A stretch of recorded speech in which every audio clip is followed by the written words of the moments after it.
फिर भाग लो। फिर कोई चांस नहीं है। और हमारे मेवाड़ में तो बारात भी निकलती तो कहते इसकी जान जा रही है। सबसे खतरनाक बात यह है कि महिला जब शादी करके ससुराल में प्रवेश करती है तो लाल कुमकुम से उसके पैर मांडे जाते हैं।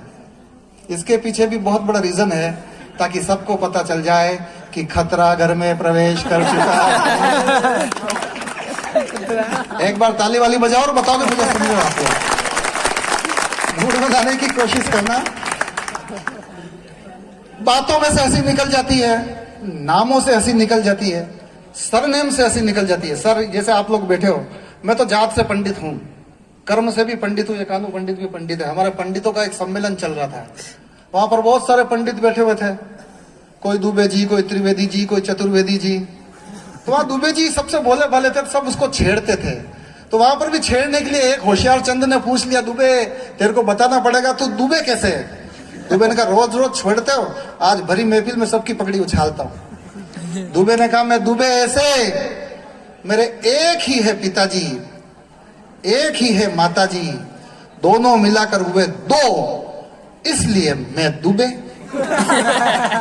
ये सुनते ही त्रिवेदी का दिमाग खराब, चौबे का हाथ पकड़ा और मिस्टर पंचोली के साथ निकल लिया। अब जब वो जा रहे थे तो सामने से एक और आ रहा था, धोती वोती पहन रखी, लंबी सी चुटिया।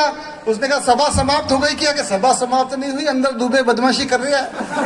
उससे पूछा, दुबे कैसे? उसने कहा, एक पिताजी एक माताजी, इसलिए मैं दुबे। त्रिवेदी चतुर्वेदी और पंचोली क्या कही है सुनना था कि जो सामने से आ रहा था उसकी धोती खुलते खुलते बची, चप्पल छूट गई, उल्टे पांव भाग गए। और ठहाका बड़ा करके बताना, क्योंकि वो थे मिश्र जी। एक बार जोरदार तालियां बजाना। अब मैं किस प्रकार के लक्षणों के लिए बुलाया जाता हूं? मैं हिंदी हास्य गीतों के लिए बुलाया जाता हूं। थोड़े थोड़े टुकड़े आप लोगों को प्रस्तुत करूंगा। मस्ती से सुनना, ताल के साथ सुनना, तालियों के साथ सुनना, और कैसे भी नहीं सुनोगे मुझे लगेगा मैं मेरे छोटे भाइयों के बीच में सुना रहा हूं। सुनते रहिएगा। देखो, कई बार दोस्त मजे दे जाते हैं। मेरा तो एक दोस्त है, उसका नाम है कल्लू। अच्छा, जैसा नाम बिल्कुल वैसा, तब ऐसे शर्त लगा के पैदा हुआ अगला। इतना काला, इतना पक्का रंग कि दिन के उजाले में ढंग से देखो तो भी उसके नैन नक्श ढंग से नजर नहीं आवे, और रात को मिले तो बछड़े खा जाओ। और एकाएक सामने आ जाए तो ऐसा लगे जैसे ताजा ताजा डामर की सड़क उठ के खड़ी हो गई हो। अमावस की रात को पैदा हुआ, और जब पैदा हुआ तब शहर में बिजली की कटौती अलग से थी। तो 15 मिनट तक तो दाई माँ को भी संपट नहीं बंधा कि लड़का हुआ कि लड़की। वो तो भला हो स्पर्श तकनीक का कि पता चला लड़का।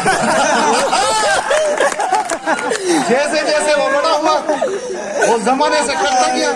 जी आपने मजा लो, जमाने से कटता गया, जमाना उससे कटता गया। एक रोज तो गजब हो गया। मेरे मोहल्ले में एक दूध वाले भैया जी रहते हैं, सुबह शाम उसको अपने बाड़े में बिठाए, मनवार करे, चाय नाश्ता बादाम पिस्ता सब खिलाए। कल्लू भावुक हो गया कि यार इंसानियत के पुजारी तो दूध वाले भैया, मानवता के रक्षक तो दूध वाले भैया।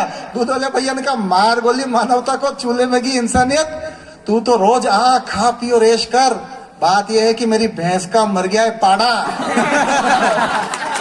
अब वो तुझे देखती है तो दूध देती है। ऐसे काले कलूटे आदमी के दिन फिरे।